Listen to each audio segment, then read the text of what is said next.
An open microphone can be dangerous. Let's tune in on two of the greatest. The Noble Cause podcast is an expression of life's learnings. I'll be your host, Michelle Cardocas Harrison, and I invite you to connect with me as we explore a plethora of interesting subjects, such as psychology, stoicism, physics, alchemy, health, fitness, and practical tools for the seeking mind, body, and soul. Join me and other special guests on this journey to educate, to inspire, to encourage, and to turn any experience into a noble cause. Passion, strength within the hearts of men. Passion, the drive to press, the strive for best. Derives you just derive the questions driven through passion.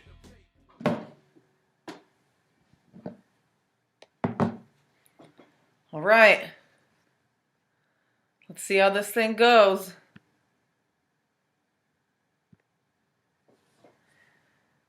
What is up, my people? Thank you for taking the time to join into the Noble Cause podcast. I will be your host, Michelle Cardocas Harrison, and I invite you to come with me on a journey of self-discovery. That is my little ad for myself. So it's been a minute since I've recorded. I've kind of been in this funky stage where communication is a little bit different. The way that I think about communicating is different. The way I feel about communicating is different. And it's a good thing. I feel like for me, there's a dog. I feel like for me, so much of my life right now I'm experiencing.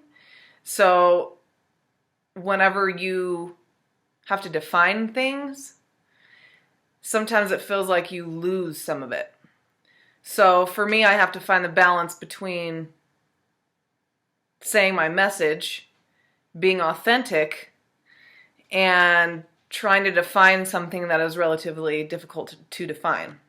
So with that being said, I'm doing the very best that I can, and I kind of want to change my approach a little bit whenever it comes to this podcast.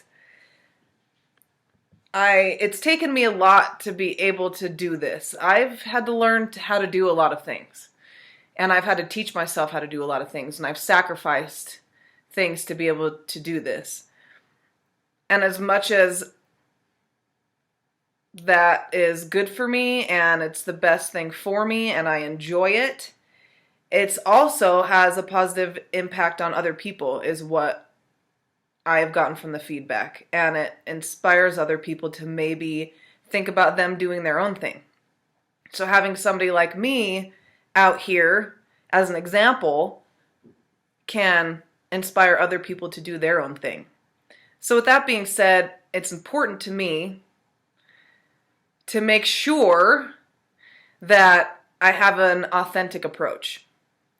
So I've tried to keep a level of professionalism, and I have tried to make this production as good as possible. And that's good for me. I like the challenge. However, I don't ever want to come across as if I am showing some type of perfectionism or anything like that. So the reason why that's important is because I think that holds us back a lot from doing the things that we're passionate about or the things that we want to do, because we think that we have to have every single thing perfect for us to be able to do what we want to do. And if that's what holds you back, is saying, well, this isn't going to be perfect, then you'll never start and you'll never grow and you'll never progress, So it's important to me to just be myself, talk about the things that are important to me, talk to other people about things that are important, and, encourage people. You don't have to have it all figured out for you to make some moves, right? Like, start wherever you could start and go from there. Yeah, it might not be the best thing you've ever done. You might not put out your best work, but that's okay. Everybody has to start somewhere. So we can't really let things hold us back like that so much, because it'll never happen. If that's what's stopping you, is thinking that you have to have everything perfect, then I'll be the first one to say, start before you're ready. Just do it. Even if you suck. Whatever. Like, what do you have to lose? You know? So I plan for these podcasts because they're things that bubble up for me.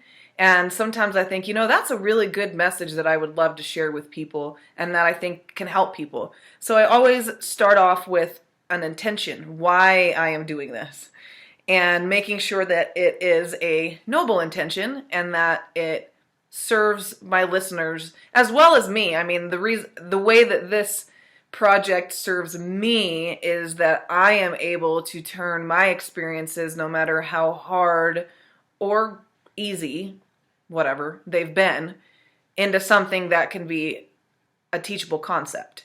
So that's how this helps me, is that it makes me feel better about all this stuff that I've had to go through to get to the point of whatever recognized idea that I have.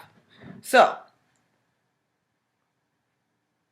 this episode, my intent for this episode is to encourage my listeners to question everything that you are led to believe about yourself, right?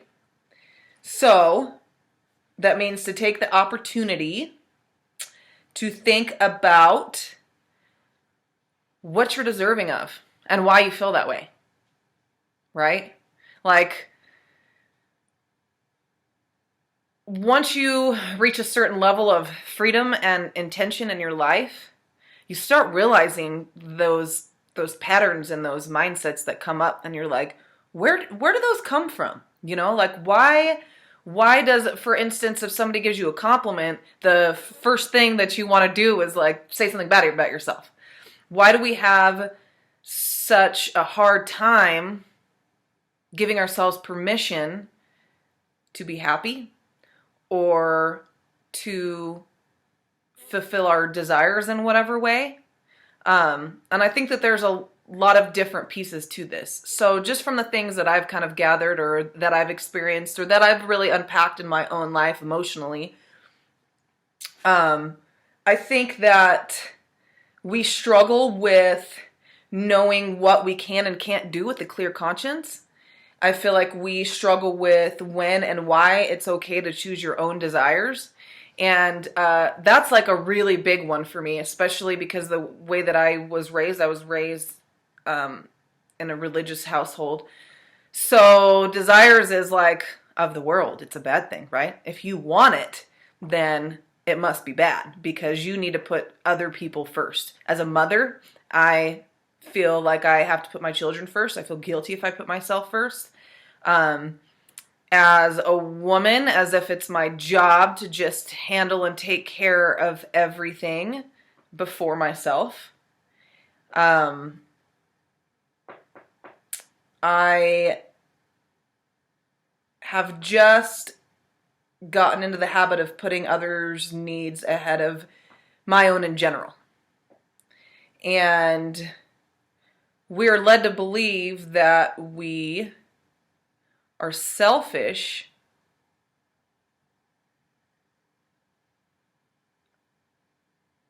technical difficulties. Come on, get your act together.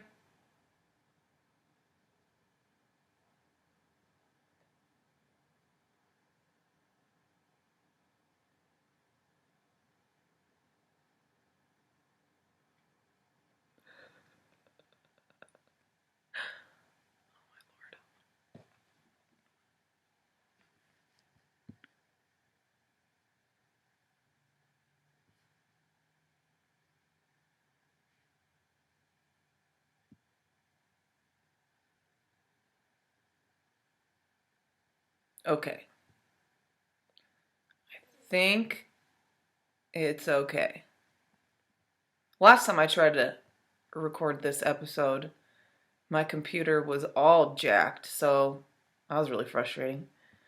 Okay, I think we're smooth sailing for just a second. Anyways, I feel like we're definitely led to feel guilty forever putting ourselves first or forever like wanting to fulfill our desires. So, I've really questioned that. I've questioned where that comes from and why. Why is that a thing? Is it a thing in our society? Is it just a thing like maybe I feel like as a woman, I definitely have that going on. So one of the things, especially talking about desires, I'm going to share a clip here in just a minute that I think is so very well presented. And it comes actually from a religious, or maybe not religious, I wouldn't call it really religious, because that's one of the big things that Rob Bell in the Robcast, he's very intentional about not being religious and being more spiritual but helpful, if anything. So I'm going to share that in a minute, and that's very helpful. However,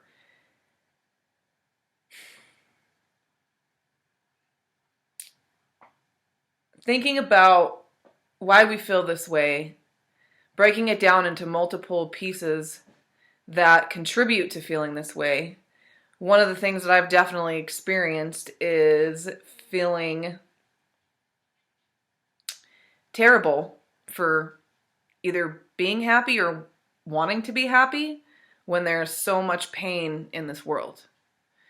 And I think growing up with parents that struggled from mental illness and depression and bipolar and all that stuff, it taught me at a young age that, you know, I don't really have the right to be happy when there's so many other people that are in pain around me.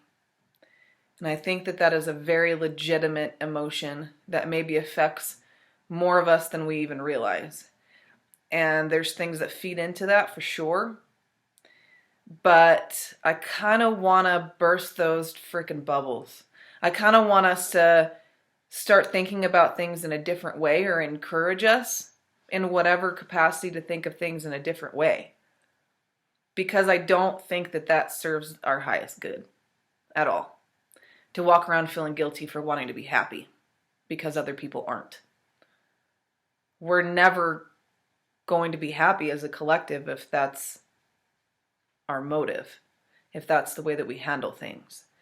So I'm here to encourage and inspire and support the idea that it's okay to look out for yourself. It's okay to want to be happy. And it's okay to make choices in your life to support that, even if it's misunderstood. I feel like I come across that a lot. Sometimes when you see somebody that's happy, you either want to like poke holes in them, you know, like, what the hell? Why are you so happy? Like, that can't be real. Or we think that they're fake or what have you. We also, it makes us feel uncomfortable. It makes us feel like you're highlighting things in myself that I feel like I can't change. So I don't want to be around you because you make me feel guilty for not being happy or not being able to put myself first. And I think that that's where a lot of this projection with boundaries comes from. When we don't set healthy boundaries for ourselves, we don't allow other people to set healthy boundaries for themselves. You know, you find like the martyr complex. Oh, I'm going to do everything for everybody else all of the time. I'm never going to put myself first, and I expect you to do the same. And we feed into that. It's a codependency thing, and it absolutely does not serve our highest good. We even feel like we're not deserving to say no, and that we're not worthy enough to say yes. Holy crap, I get that one a lot, you know, because somebody else doesn't have the abilities to make healthy boundaries. I feel guilty for making mine. And that's a real thing. Whenever you get to the point of being able to take care of yourself, I experience a lot of guilt, but I just have to remind myself that that's not my job. It's not my job to fix other people and their like screwed up ways of thinking or their, not at all. The only thing that I can do, I can't even change their mind. I can be an example. I can show them what self-care and self-love looks like. I could encourage them for themselves and support them, but that's about all I can do. And when it comes to feeling worthy enough to say yes, that's a hard one too, because we feel guilty for wanting to be happy. We feel guilty for the things that we desire, and we're led to feel that way. In society, we're led to feel that way. And man, times are changing. I don't feel like we got to do that shit anymore. I really don't. I feel like if we are able to just take a second, think about things in a different way, or just question things in general, that we might be surprised like how much happier we could be as a collective and how much better we can inspire other people by our example. So I've thought about all of this, and I've thought about like the programming that we have in society, or maybe it's things that we've learned like through our upbringing or whatever. So why is it important to challenge this programming? I think that the most important thing is that having this programming does not serve our highest good or our most fulfilled life in general. And that's got to be enough. Like we've got to be like, it doesn't make me happy. Isn't that enough for me to not do it or for me to not buy into it? Yeah, that's enough. How you feel matters. We're led to believe that it shouldn't matter. Put your feelings aside. You don't matter. I don't matter. You don't matter. None of us matter. Well, I think that that's some BS. Just saying. I think that there's some glass ceilings that we need to kind of break through and some paper chains to bust ourselves out of with all that, because it doesn't help anybody. And I'll get into it a little bit, but there's only a select few that actually helps. So we got to make sure, who are we living our life for? Are we living our life? And I'm not saying yourself as in like you're the only one that matters. I don't believe in that message at all. I believe in taking care of yourself in the best way possible, in the most responsible way, so that you can contribute.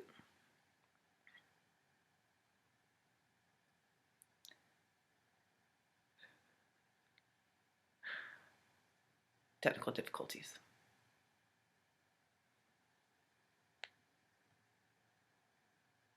Anybody want to buy me a new computer? Shit's getting old. Are we there? Cool. See? Nothing's perfect. Behind the scenes. So,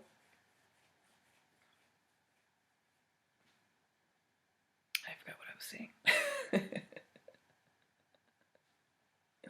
Anyways, moving on. I think that also having this type of programming that doesn't serve us. Oh, that's what I was talking about. So I'm not talking about serving the self as in you're the only thing that matters, nobody else matters, and it's all about you. I'm talking about supporting yourself so that you can be available emotionally to the collective or to the people in your life, or that you can add value to the lives of others. This is how we do that, is by taking care of ourselves. It doesn't happen by constantly pouring from an empty cup. Not at all. You can only go so far. And guess what? You're going to burn out. You're going to be pissed off. You're going to do more harm than good. So that's why it's important to take this time to like reflect or question your mindset, or question why you believe certain things, and maybe get to the bottom of that shit so that you can overcome it and you can heal from whatever you need to heal, or you can move forward in a better direction for all of us. Because if we all started taking that time, man, for ourselves, instead of just spewing our shit all over each other and trying to like feel better about ourselves through that process, imagine what the world would be if we could just enjoy each other as people, instead of it being so freaking tumultuous all the time because we don't do the work with ourselves for ourselves, or try to understand, even just understanding why you feel a certain way or why you think a certain way. There's a lot of things that I have, like personality traits or shortcomings, a lot in my life, but the second you realize that, you have taken your power back because you are able to recognize that in any given situation. Sometimes you can't change it. There's things that I learned as a child that supported me for my survival. Thank God for them. I still have them though. And as much as I'm trying to like break loose from that, they're there. And I just have to recognize it and be in check with it and make sure that I don't use it against people or I don't use it to hurt anybody. That I still try to do the best that I can to do good and to be good. So that's why all this stuff is important, questioning everything. Question everything. So another reason why this programming is not helpful is because I think that it keeps us stuck as an evolving species. You know, like we've gone through so much in history, so much pain and so much suffering. Now we are at this point to where our basic needs are taken care of. The sky is the limit. We live literally in the world of opportunity. So what's the point of all of that pain and suffering that our ancestors went through, that everybody's gone through in history, if we get to this point now that we have all of this potential, and yet we're still keeping ourselves stuck by the way that we think, right? Like, that's the last thing that needs to change. And just like I was talking about those defense mechanisms or survival mechanisms, they served us well when life was hard and we had to survive. But now it's time to thrive, baby. And we thrive by taking care of ourselves, and we thrive by unearthing these parts in ourselves that are like stuck down there because we feel like we're not worthy or we're not deserving or nobody's going to care about us or we can't take the time for ourselves or put energy towards ourselves or any of that. So I feel like this is the next natural step for us in our evolution for us to get even better. Because we have so many things already taken care of. Now it's like, let's get this taken care of in between our ears. You know, our mind, let's get our head on straight so that we can move forward in a better direction for humanity in general. You know, it's an exciting times out there, I tell you what. So, all right, I have to say, there's a pretty big reason why having the low self-esteem or the feelings of unworthiness or not feeling like you deserve things. There is a select few in this world that benefit from the people feeling like shit about themselves. We are spoon-fed these industry standards of value and freedom. People thinking for themselves and people being happy is bad for business. As crappy as that sounds, I do believe this is a lot of where our programming comes from. Even in religion. Religion is it can be played on people's emotions for different for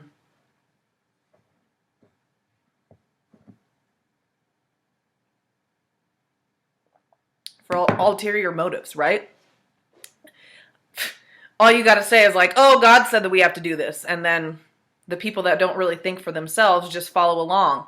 And it's sad to me because I think that we lose so much of the message and all of that. And we lose so much good, like, solid truths whenever it's taken advantage of like that. We learn about discernment, you know, and knowing when to believe things and knowing when to think for yourself. And I think that should be included in every aspect of our life. Every aspect. Questioning things. And questioning if that actually serves you, if it supports you, or if it doesn't support you. And if it doesn't support you, then having the courage to question those mindsets or to flip it around or to make sense of it somehow to where it can be a blessing to you instead of just a terrible feeling that we're supposed to just carry around all the time. It's crap. So I do believe that the intent of keeping a society shackled to negative and disempowering programming is the true evil in this world. Straight up. It's not your neighbor, it's not pot. It is keeping society, all of humanity, feeling like crap about themselves so that you can control them in whatever way that you want to, so that you can push your agenda. And it all comes from a place of control and of greed. So we have to really question things. Because if that's the motive that's been placed in our minds, that's been placed in the way that we treat each other or treat ourselves or raise our children, then that shit needs to be questioned without a doubt. Because the power is always with the people. Always. Always has been, always will be. And that terrifies the true evil in this world. So, we got to do it for ourselves and we got to do that work. If you think about it, how many industries would be disrupted if people were actually happy, or if they took their own happiness and their own health into their own hands and did what was best for them? Holy crap, everything would change. The way we do everything would change. And that's scary. That's scary to us because it's like, well, what direction do we go? This is the way that it's been for so long. I don't know what it would feel like to actually feel good. What the hell does that feel like? I've changed everything. Yeah. In business owners, corporations, all of these things, if we started like having higher standards for the shit that we endure, everything would have to change. It'd be forced to change. So this is like where our individual responsibility comes in, and this is how it like affects everything moving outwards from that. And it changes the way that our world works. And it starts by how we feel about ourselves. I could tell you that the pharmaceutical companies, they need people to be depressed. If there's nobody to sell antidepressants to, they ain't got no money, So always think about that. Always think about all this propaganda. It's like, man, where is this coming from?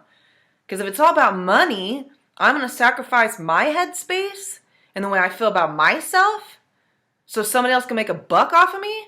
Like, screw that. It ain't even worth it. Not worth it. Not at all.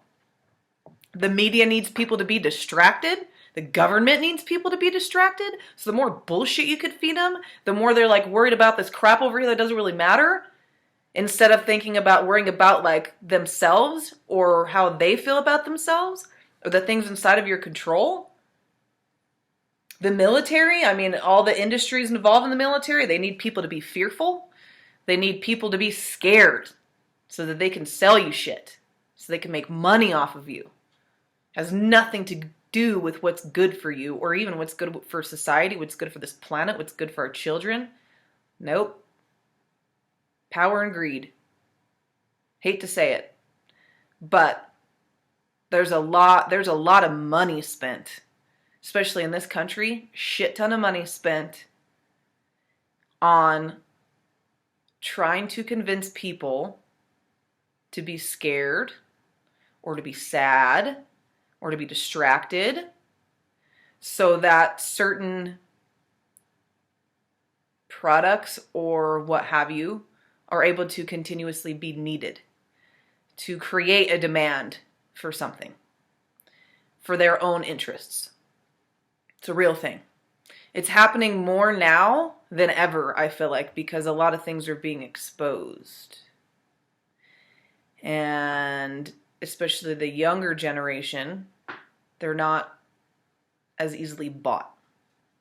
So I think that some industries are shaking in their booties because they're going to have people that aren't going to buy into their bullshit anymore. And that's a good thing. I think it needs to happen.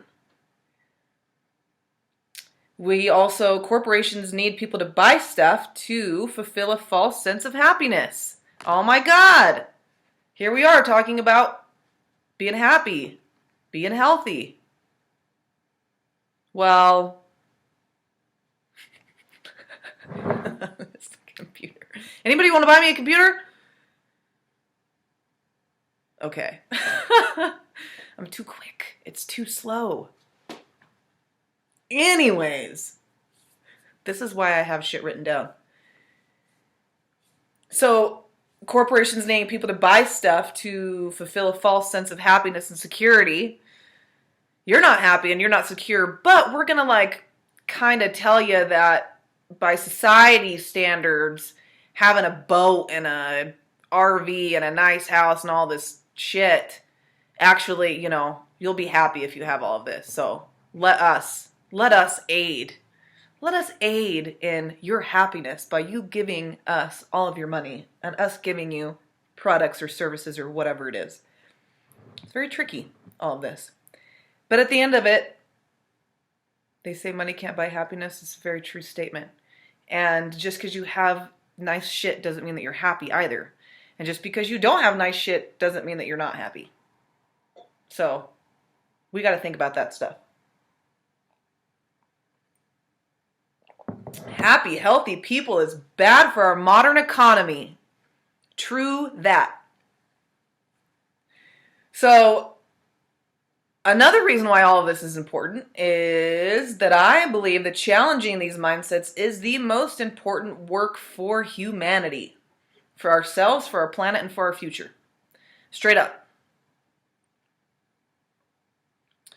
There's misconstrued concepts, and the more we talk and the more we get distracted and the more all this crap is happening, the more confused we get and the more like out of touch with reality or with ourselves that we get. So, sometimes we don't even know what right versus wrong is. It's all gotten so screwed up, and we're taught to suppress our desires. We're taught that when we take care of ourselves or establish healthy boundaries, that we are considered selfish or insensitive. Do you feel that way? You know, me saying all this stuff, like, this is a good opportunity for you to think, like, oh shit, I never thought about that. I totally feel that way. All right, well, that's a start. Like, recognizing where this programming is in your thought process. Maybe it's at the surface level. Maybe it's deeper. Like, I found whenever I started to live my life with more freedom and intention that I felt guilty for like wanting the things that I wanted. I felt like I wasn't worthy. And then that's whenever I had to question, like, where does that come from? Why? Why am I not worthy? What have I done? Why do we have this like guilt that I feel like we're born with? You know? Like, why? What in the world have I ever done in my life that I every single day should feel guilty or bad about? And even if you've done bad things in your life, you know, if you're able to like make right by them in some way, shape, or form, you don't have to live in that all the time. You know, you're free to move forward in your life. It's you that stops yourself. Or maybe it's people around you. Well, maybe that's a good opportunity to try to find people that support you more, you know? But it all comes from yourself. So we got to question that. Like, why do you got to feel so guilty and unworthy? I feel like us just being here deserves some celebration. And the fact that we're alive and the fact that we made it and the fact that we try, most of the people I know, good freaking people. Good people, even with mistakes, even with struggles. You know, like, you're good people. You don't have to feel so freaking guilty and unworthy all the time and unlovable. That one's deep, man. We're taught that, like, as a woman, I'm taught that nobody wants anything from me except for sex. So I'm unlovable because I'm just an object, right? I'm told that, or I get the message that I have to be a certain way to be worthy of love. I have to do something for somebody to prove my worthiness, to be of value somehow. And it's just not the truth. Like, you just being you, that's enough. It's enough for you to feel good about yourself. Straight up, like, that's the stuff that we've got to question for sure. So I've been reflecting on this programming a lot lately and trying to overcome my own thought product patterns that have been holding me back and keeping me stuck. As much as I've learned so many positive and meaningful values, the messaging of desire is one I've gotten stuck on. When is it okay to act upon your desire? Is having a desire a bad thing in general? What's the difference between a selfish desire and a purpose-centered desire? So this is where I want to take the opportunity to share a clip with you. So this is from the Robcast. So Rob Bell, my homie, he is one cool dude. He is a former minister, but he doesn't practice ministry anymore. He's an author. He wrote a book like about how to read the Bible pretty much. And he talks more about like storytelling, parables, moral applications to these stories and then he's also very knowledgeable about the history whenever, like in that time in history when the Bible was written. So he puts things into perspective. It helps me a lot because there's a lot of things that I don't understand that whenever he breaks it down for me, then it's like palatable. I can digest it more easily without getting caught up into things that I might not particularly believe in myself, but there's value there in any story or in any parable. There's something to learn from it and something a takeaway from it. So he's helped me a lot with that.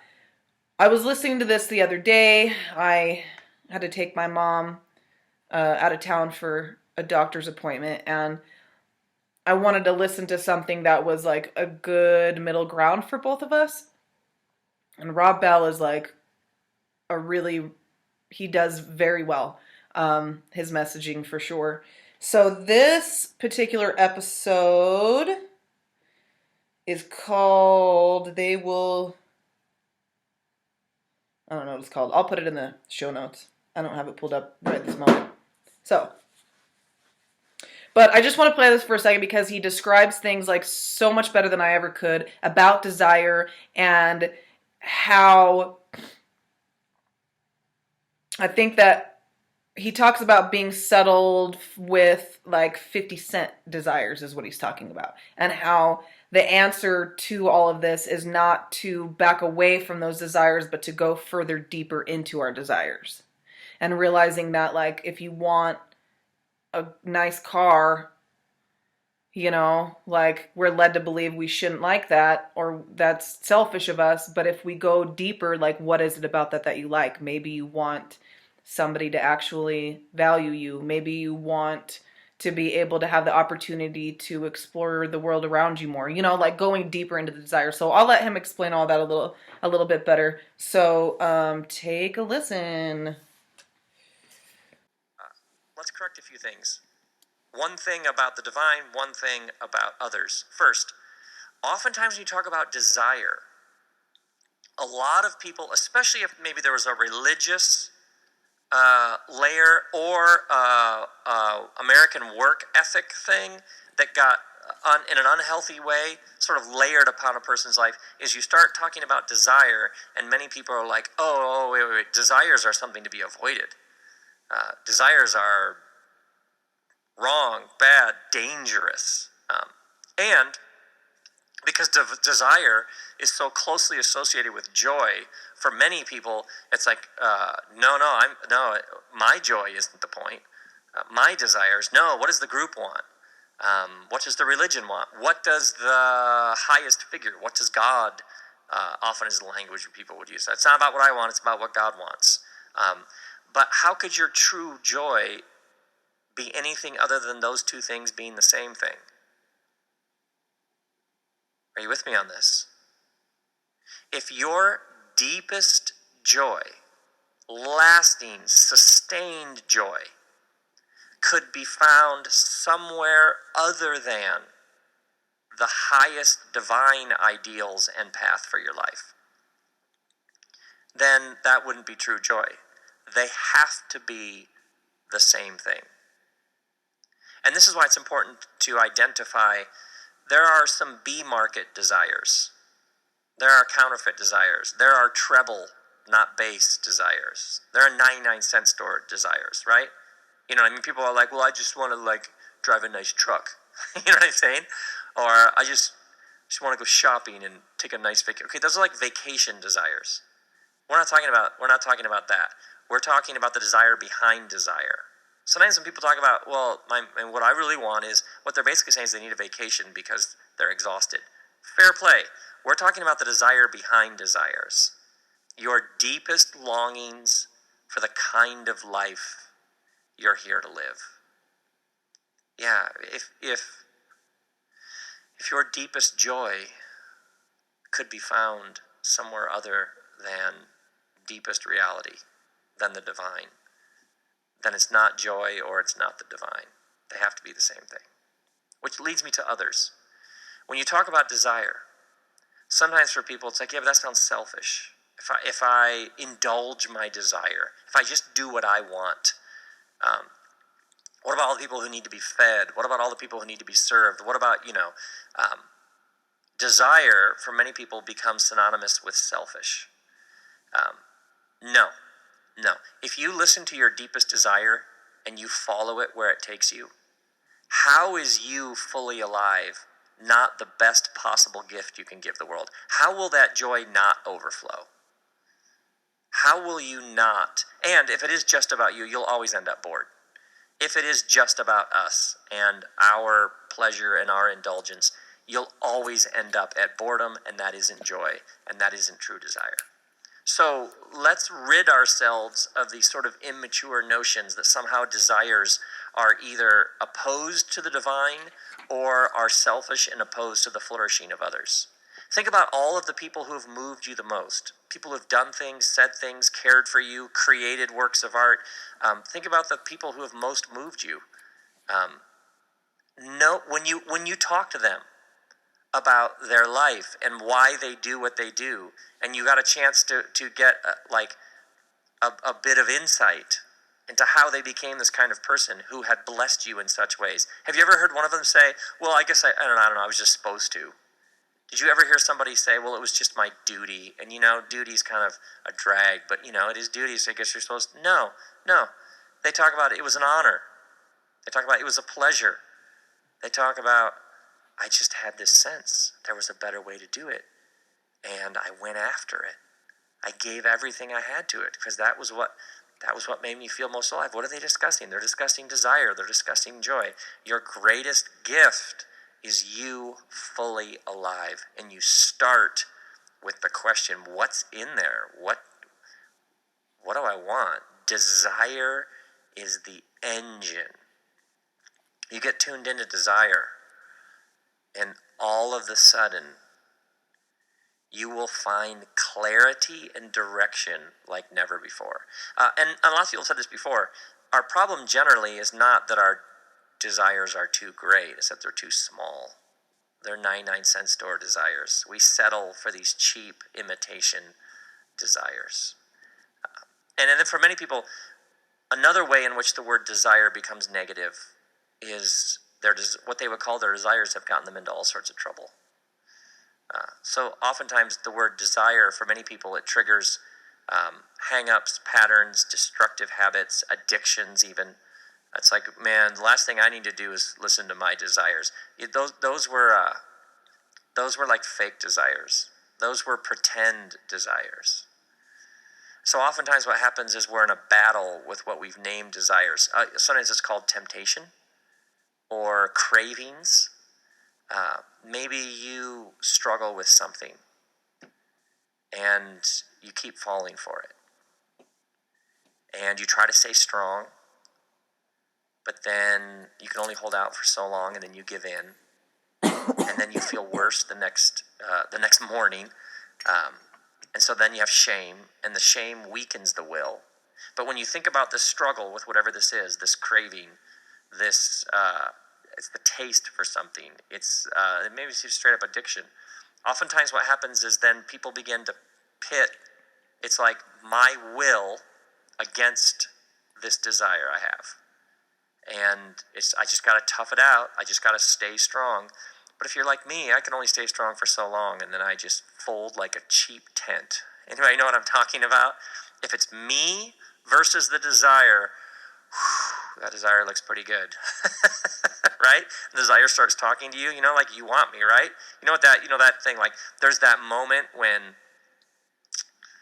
oh man, you're with a group of people and somebody's name comes up and, oh, you have this takedown on the tip of your tongue, and you don't want to be that negative person. You don't want to be the kind of person who shreds other people behind their back, but it's just right there, and it's just like low-hanging fruit, and it would just feel so good to, like, let everybody know what you think about that person, and you're like, but it's just your own willpower against the desire to say that, do that, etc.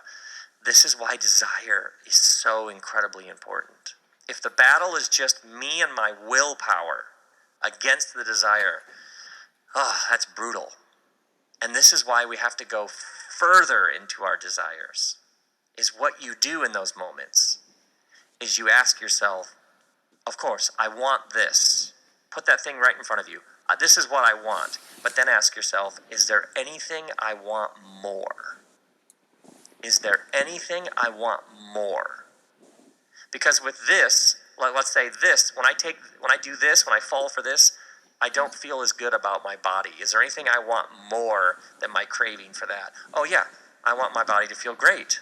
I want to feel great in this skin bag, in this meat suit. I want to feel fantastic. Oh, that, my friends, is how it works. Is you find something you want more, and you focus on that, and you put that in front of you, and you create mantras to keep that right there, front and center. You let your desire for something greater overtake the smaller desire. You let the bigger push out the smaller. And I'm telling you this, more times this has rescued me when I'm like, why do I always do that? Oh wait, is there something I want more? Yes, I want to be that kind of person. See, the answer isn't stifling desire or repressing desire or ignoring desire or denying desire or shutting it off like a valve. No, the answer is to go even deeper into your desires. Yeah, you get this vision for the kind of person that you want to be, and you go after that, and you let it push aside. You so give yourself to that desire that years later you look back on things that you once desired and you're like, really? I seriously used to want that when this was possible? Oh, yeah, my friends, that's how it works. Now, let's talk about the clarifying power of desire, because the number of people I've met who will literally say, I don't know what I want. Is there anything more important than figuring out what you want? Like, this is important work. Do this work. Do this work, because so many things, so many resentments that we carry around are because we said yes to something, or we let other people determine something for us because we hadn't done the work of figuring out who we are and what we want here. And so the reason why we're upset with that person is because we ended up reading from their script, walking down the path they macheted for us, because we hadn't figured out what our path was and what we want. Especially you have people in close proximity to you who are constantly like, what about this? What about this? You should do this. If you have people who are shooting on you all the time, the sooner you can determine what it is you want, because boundaries flow from desire, the sooner you know how to say no and how to respond to the endless ways that the world around you can try and shape your path. If you're in a long-term relationship, one of the greatest gifts you can give this other person is to name what you want. Yeah, and then find out what they want. Yeah, of course. How can somebody love you well? How can they go after your desires with you if you haven't been clear about what those desires are in the first place? Yeah, so this is actually one of the ways that you honor especially somebody who you're going the distance with, one of the ways that you honor them is you do this work. Yeah, because how else are they going to love? How do you love somebody who doesn't know what they want? Yes, and sometimes this is the work we do with each other. Is we help this other person. We help them. Maybe that's what you. Oh, you're right. Maybe we help them clarify. Oh, and as long as we're on it, I'll tell you where desire is incredibly clarifying.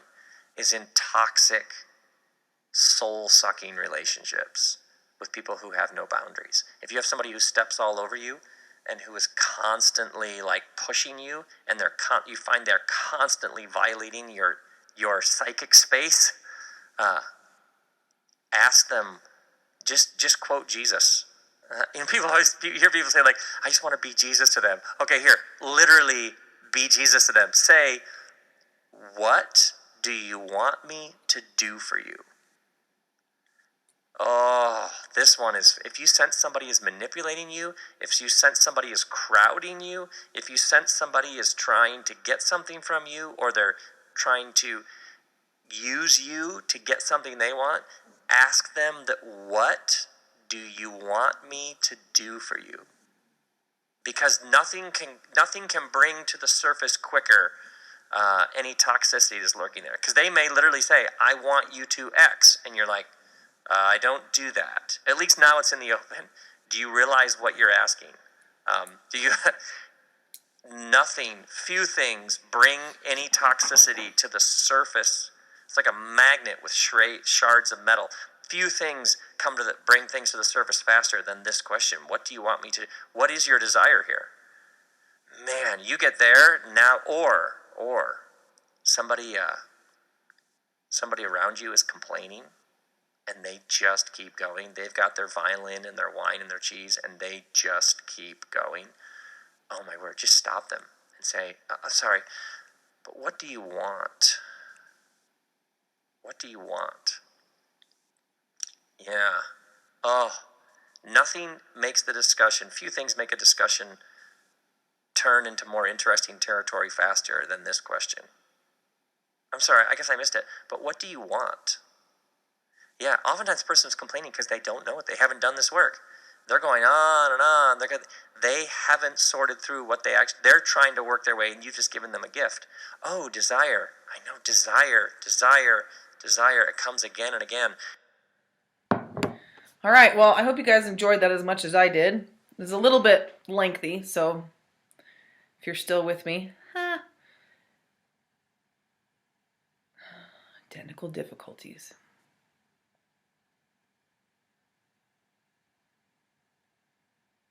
Littering and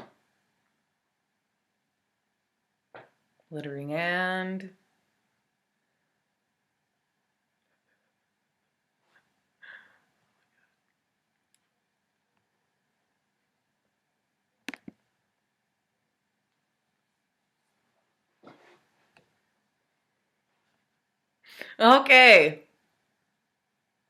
Jeezo. So, a couple things that I thought about whenever I heard that clip. First of all, is if we're never allowed to have desires, how are we supposed to recognize our passions, right? Like, use it as a tool to discover what drives you, what your talents are, what brings joy to your life.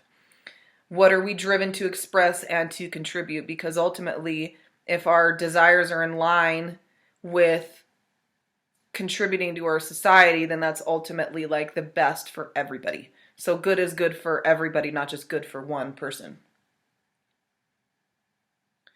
So I have to say that I am here to challenge you, even for a short period of time, to be curious instead of fearful, and to be honest with yourself about what you really want out of this life, to put aside your thoughts that tell you that you won't be supported. It's a big one. We're scared to put ourselves out there because we think, well, I'm not going to be supported, so I don't even want to try to do that. And there is emotional sacrifice guaranteed for trying to change your mindset. You're going to be uncomfortable. It's going to be scary. But the more that we push up against it and the more we move through that, then the better it's going to be. It's never going to happen if you don't ever take the chance. So I use like self-talk a lot. I remind myself, I use mantras, I encourage myself a lot. And it goes a long ways for me. So put aside the thoughts that tell you that you won't be supported if you take a chance and follow what makes you come alive. Because that tells you, whenever you have the thoughts that tell you that you don't deserve to be happy and that you're not good enough, or that you're too old, or you're too broke, or you're too stressed, or that your life too stressed to think of your life being any other way, give yourself permission to even just think about what brings you joy in that given time. You know, even if you got to change the script for a second, that's fine. That's a good tactic, you know, to just kind of go in a different direction about something that actually is meaningful to you. What desires you have for how you wish to see the world, to adopt an opportunistic perspective, even in a world full of so much pain. Try it out for size. See how it works. See if it makes you feel better. Recognize how crappy you feel when you don't give yourself that time, you know, and that opportunity. Yeah, there's a lot of pain and suffering in this world, but you can never be depressed enough to pull somebody out of depression. You can never be sad enough to pull somebody out of sadness. We're going about this whole thing wrong. The only way is to be an example. And the only way to be as an example is to do this work for yourself and build yourself up and lead by example. And not telling people, but showing them how. We live in a world where we just want to push up against the things that we don't want instead of building the world that we do want, you know, and it's important that we do this work. So I do believe that you deserve to honor your passions and desires, and you deserve to be happy, period, the end. The world is changed by more people taking their power back, and you can't be sad enough to fix it otherwise. You can't be fearful enough to stop bad things from happening. And if you want the world to change for the better, then you have to give yourself permission to be the light. Do whatever it takes. Invest in yourself. Learn to love yourself. Set healthy boundaries. Boundaries are so important. You hear so many people say, I cut out toxic people, but we don't take the time to learn from those triggers. Maybe we're the toxicity. Maybe it's us. But we can't run away from us, so we say it's this or that, but fail to establish healthy boundaries with ourselves and with others. The most important boundary to have is to adopt a set of values that says, I will be conscious enough in my relationships to not spew my shit all over you. It's a big one. I'm starting to think about relationships in a different way through all of like questioning the self-worth and stuff. I think we almost like do this to ourselves, or we do this to other people. We put so much of our crap onto other people, wanting love and wanting to feel worthy and accepted and all of these things, but we're not bringing our best selves. We're just kind of spewing shit all over each other, hoping that somebody will say, yeah, you know, underneath all that crap, like, you're totally lovable. I know that you act like an asshole all the time, but underneath that, you're totally lovable. Yeah. No, that's not really how that works. We need to take time for ourselves, deal with our own things that we need to deal with so that we can actually be present with other people and we can enjoy just having a relationship, you know? I think it would change the world if we started to do that and thinking about it differently. It's one thing to be like, I acknowledge that you have your own shit to deal with and it's only my responsibility to work on me.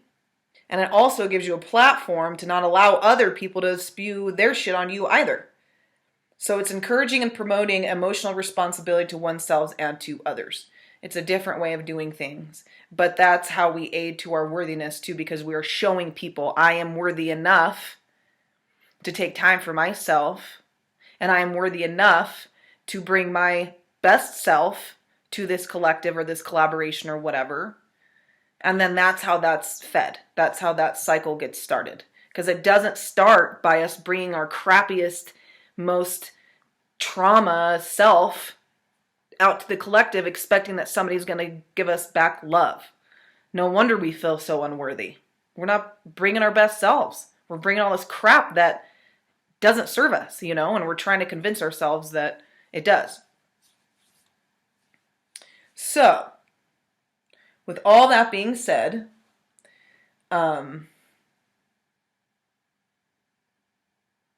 why is this not a thing? Why is it not a thing that we question these things?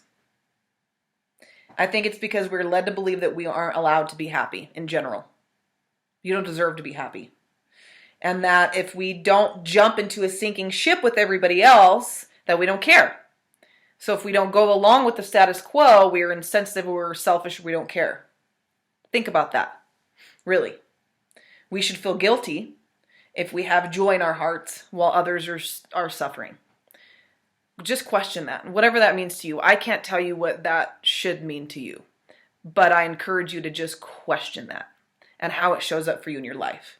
So I invite you to let yourself to be free from any programming or any messaging that you've learned throughout your relationships, throughout religion, through society that does not honor the magnificence that is you, and without feeling guilty. That is my invitation to you. Just for a second, question it. So, that's a lot of stuff that we just covered. However, I think that it's meaningful and I think that it matters. And for me, it's helped me a lot because it's really cleared up what I do want in this life. Really, really want, like going deeper into it and making sure that it matters, whatever it is I'm doing. Desires are there so that we can recognize what's important to us if we go deeper into them. And our worthiness comes from how we feel about ourselves and shouldn't come from what society leads us to believe.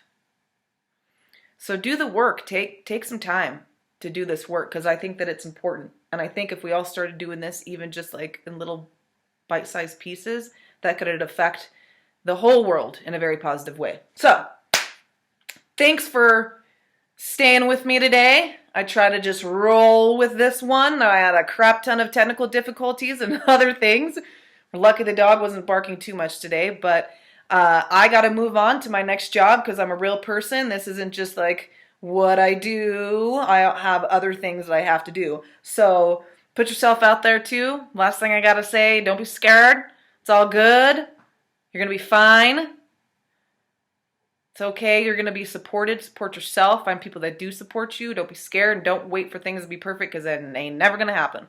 So maybe hopefully I've inspired you with my realism for you to do whatever feels good to you. And let's get us moving on the right path for ourselves, man, so we can contribute better and move on. All right. Much love, my people.